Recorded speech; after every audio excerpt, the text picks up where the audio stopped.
What is going on, guys? It's your boy Chris here. I'm back with another video. I want to talk about Raw last night.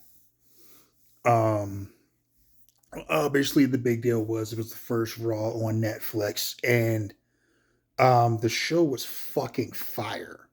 Okay, the presentation, the opening, like cold open thing they did, where I'll get into it. All the way to the main event. The show was a fucking banger. As far as a debut for for Netflix, that couldn't have gone better except for one thing, and everybody's talking about it right now. And I'll get to that in a second too.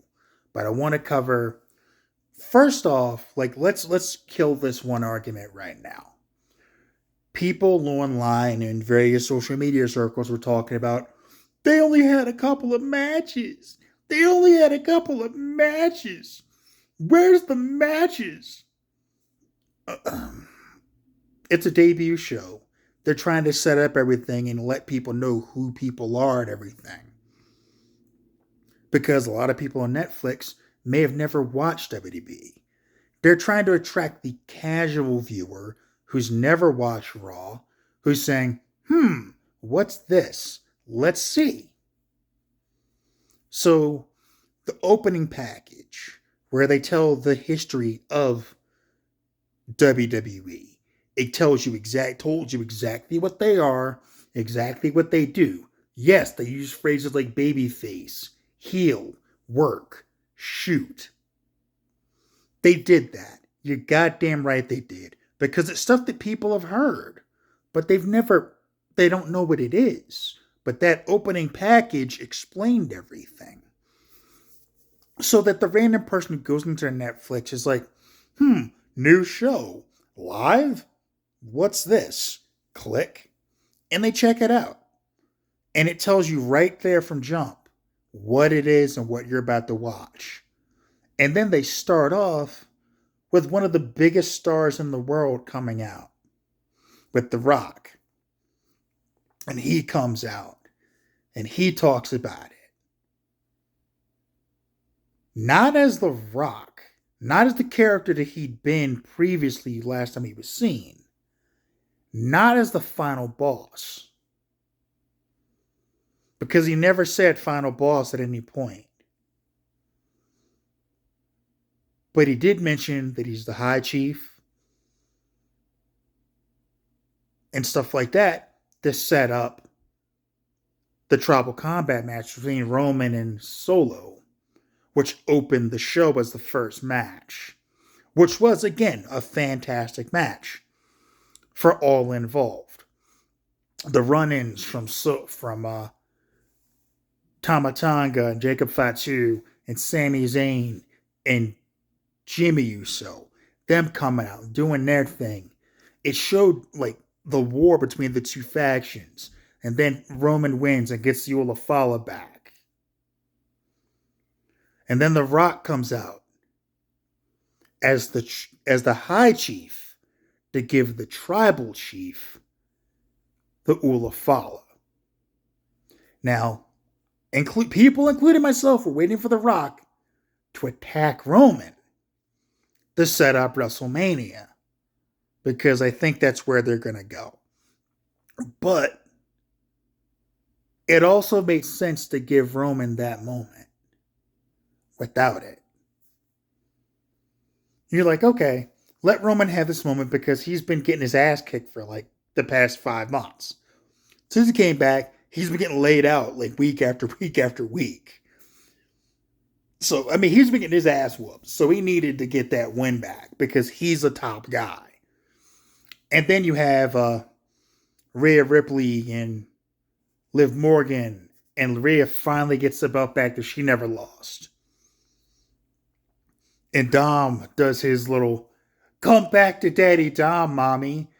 And she just like kicks him in the dick and hits him with a riptide. It was great. And then you have Jey Uso against Drew McIntyre. Now that match was good. Okay, it was good. It wasn't fantastic, but it was still good. And Jey wins it with a roll up. out of nowhere. You gotta watch out for those roll ups, man. They'll get you. And then the main event,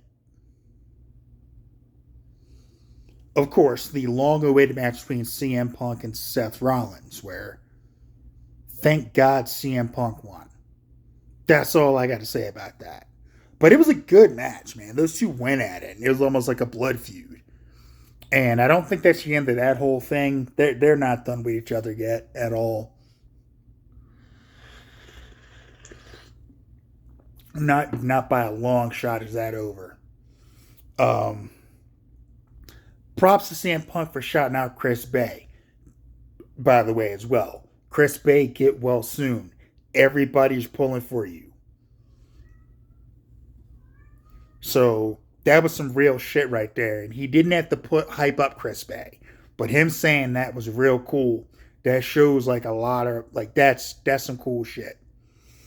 So for all the good that happened on Raw, and there was a lot of good, and as great as the presentation was, and it was fan fucking tastic, it looked good. Like the production was like at another level. It just looked fantastic. Okay, I'm not even gonna front. Like that opening package, I was like, this is how you introduce wrestling to someone who's never seen it. You show them that video package, and they'll get it. It'll click like that. That's what you do, and it was brilliant. And then opening on that projecting thing, and then it drops that, and Triple H's in the ring, and he does his thing to intro the show and welcome the people, and that was good, and just everything was cool. If you compare that to anything that AEW has done in the past like year, in their past 5 years, it blew them out of the water, and it shows you why they are the number one wrestling company in the fucking world. Period. End of discussion. And number two ain't anywhere fucking close. Okay? AEW ain't close. They'll never be that close. They can't get to that level. They won't get to that level. And they won't get to that level because of the guy running the show. For WWE to get to where it is now, it took the ouster of Vince McMahon and Hunter taking over and Nick Khan coming in and taking over and everything that they're doing. It took Vince getting ousted in shame for that to happen. Not saying that Tony Khan has to leave in shame or be banished from the lexicon. Not saying that. Don't necessarily want that to happen. But for AEW to get better, he has to give up power. And his ego won't allow it.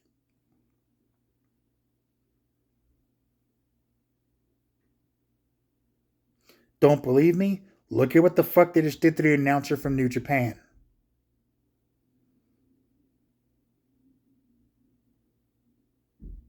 Don't believe me? Look at how they did the thing with the Elite. Where they set up that whole thing with the Elite taking over the company and all this stuff from him. And out of nowhere, it just stops because apparently he didn't want it to seem like anyone else other than him is running AEW.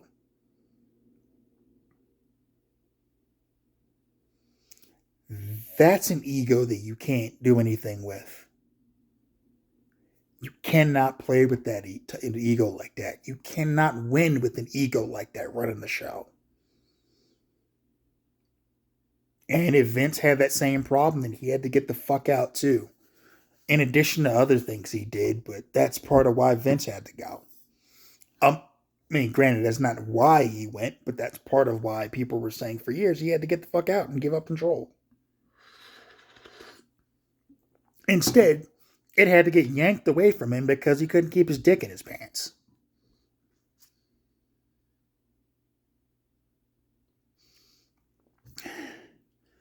Speaking of dicks and people getting what they deserved, the Hulk Hogan segment, ladies and gentlemen. Let's talk about it. Old Terry came out to a beginning. It was kind of mixed at the beginning. You could hear some cheers in there, but it was mostly boos. And then the second he said, "Well, let me tell you something, brother," the boos started and they didn't stop. And it didn't stop to the point where he was rattled and you could see it in his face and hear it in his voice. He did not know how to react to that fucking boo, those fucking boos. And this wasn't some like, I'm Hollywood Hulk Hogan, I'm supposed to get booed shit. This was, fuck you, get off my fucking screen, boos. This was, we don't want you here anymore, boos. Even poor Jimmy Hart. And I felt bad for Jimmy Hart because like, he didn't do shit to anybody. He just came out with the flag and it's like, boo. And he's like, I don't know what's going on here, daddy. Baby, I don't understand why we're getting booed. I got the flag. But he just looked confused. And I felt bad for Jimmy Hart. I felt bad for Jimmy. I genuinely did. Because Jimmy Hart's the type of guy who'll just show up wherever because he just loves what he does, man. He loves wrestling and you can see it. Like every time he's there, he's always smiling. He's always happy. Yes, he's older, but he doesn't genuinely look like he looks like he's aged well and he's happy just to be there. And for a guy like Jimmy Hart, I always like seeing Jimmy Hart. I don't know why I like Jimmy Hart still, but I love Jimmy Hart, man. He just seems like a good dude. A good fucking dude. And he just does whatever because he's just happy to be a part of it still. And I love him for it. And I felt bad for him in that segment. But as far as Hogan goes, fuck that motherfucker. That booing was long. That reaction has been a long time coming. And big ups to Inglewood for finally sending the message that we've been saying for years. Get this motherfucker out of here. We're done with this. Fuck Hulkamania. Fuck Hulk Hogan. Fuck that racist piece of shit. Now, for people who think it's because he supported Trump. No, it wasn't. That had nothing to do with it. It wasn't about that. And the reason I say that is because Undertaker, who had Trump on his podcast, who openly supported Trump, who has also said some things that maybe people don't agree with about like Back in the Blue and whatever and Blue Lives Matter and shit like that. You know, he's a guy that has conservative views and stuff like that and supported Trump. He came out to a rousing fucking ovation. It had nothing to do with politics. It's about the person he is. Because Undertaker, we know for a fact, ain't got a racist bone in his body. He's not a racist. One of his best friends is Charles Wright, better known as the Godfather. His crew that he ran with, they've all got the tattoos, the Bone Street crew, was like him, Rikishi, Yokozuna, the Godwins, Godfather. Like, they were fucking just dudes, man. He wasn't racist, and he's not racist, and we know he's not racist. Taker ain't about that shit. Hogan is, and has admitted as much. And he was busy dropping the third leg on Bubba Love Sponge's wife. Dude put it out there for everybody to hear. Why he chose that moment to say that to this day, I still don't understand. Because how does that pop in your head in that particular point in time when you're in the middle of doing what he was doing? I don't understand that. How comfortable were you? Was it that good that you lost your fucking faculties and just spouted whatever the fuck came into your head? Like, what the fuck, dude? What? What made Hulk Hogan in the middle of that go to, I'm just going to out myself as a complete racist? And then not only did he not apologize for it, he apologized for getting caught. And let's be clear, he never really repented for it. Because when he met the WWE locker room, he didn't apologize for what he said. He advised motherfuckers to be careful with what they say in public because there's cameras everywhere, brother. Not, brother, I shouldn't have said that, brother Jack, dude. He was more like, brother, you gotta be careful about dropping the N-bomb because there's cameras everywhere, Jack. And you can't get caught, brother. And that's what Hogan did, right? To the point where when Big E, who was one of the nicest dudes and is like giving you an eye roll and a fuck you eye roll, like you know you done fucked up. Like you know you're done. So he's been, and this has been coming for years. Between the perpetual lying years about being and almost joining Metallica, to Andre died 5 days after WrestleMania, despite the fact he lived another 7 years after he got body slammed by Hogan, to just all kinds of shit that, like, you have to lie about. Like, what are you lying about that for? Like, we know the history, motherfucker. Like, we saw it.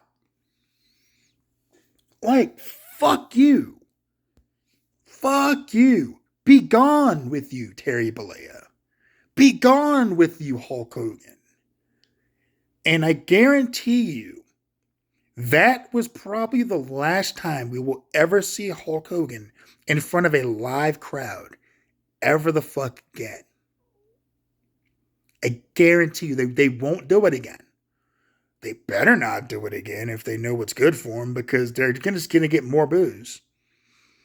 I hope the ink ain't dry on that deal they made to sell with his American beer, with real American beer, brother, because, you might want to, like, just buy him out and get out of that shit.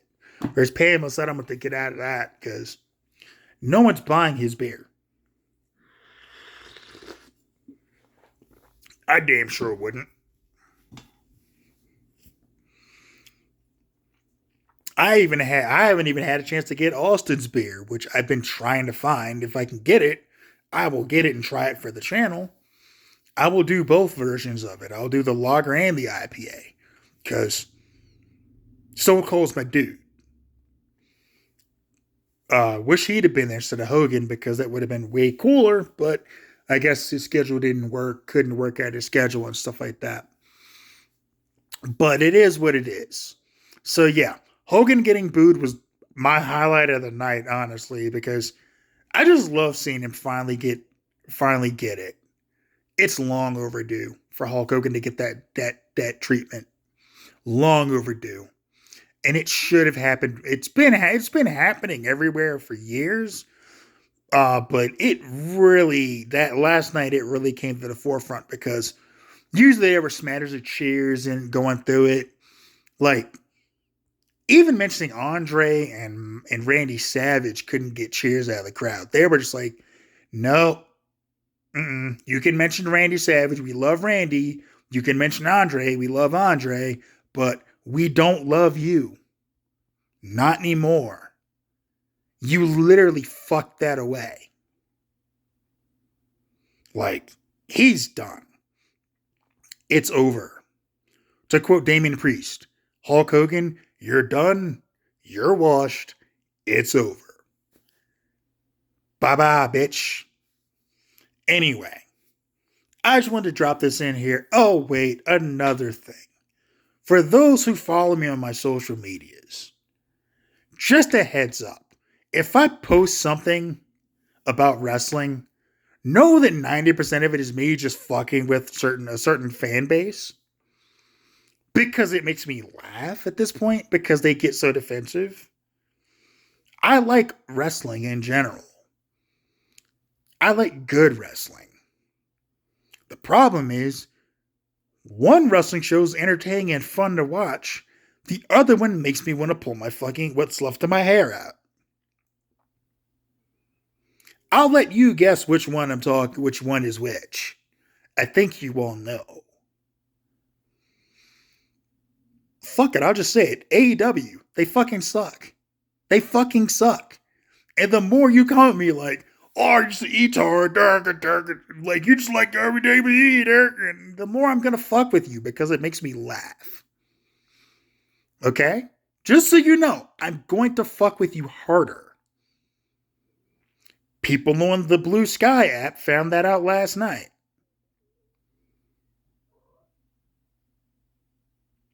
People on Twitter or X or whatever the fuck you want to call it already know. If you knock on my door with that bullshit, I respond with sarcasm and certain dickheadedness that only someone from Baltimore can really truly bring to you.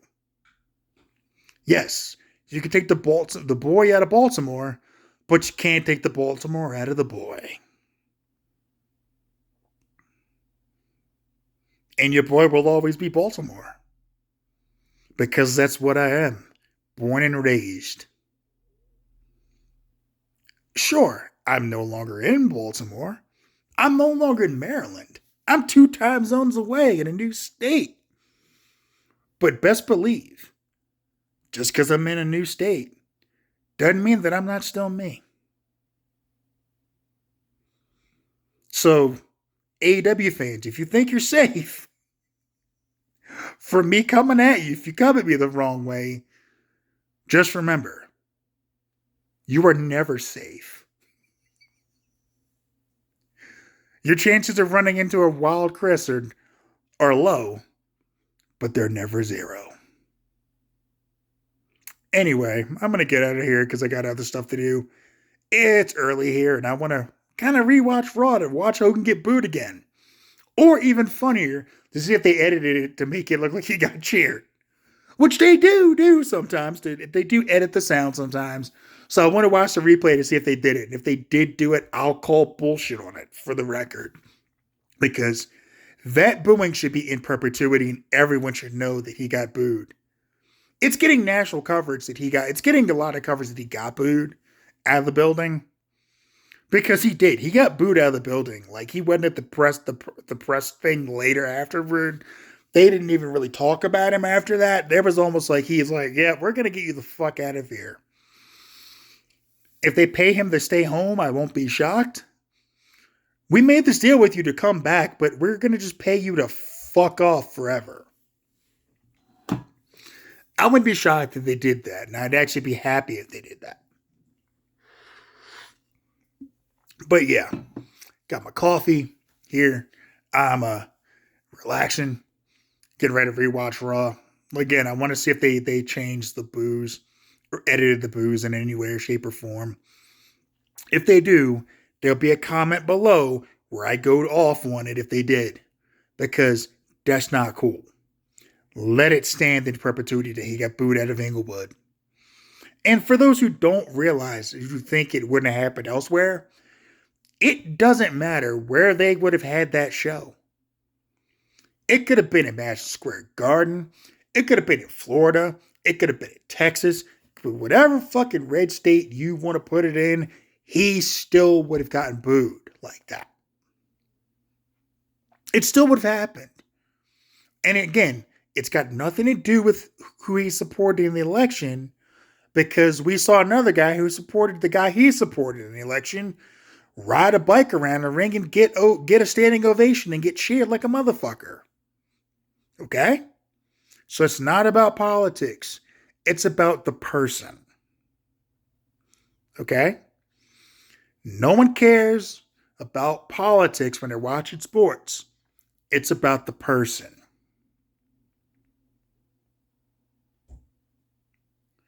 Period. Anyway, like I said, I'm going to get out of here. I got stuff to do. So, as always, take care of yourselves. Take care of each other. Peace.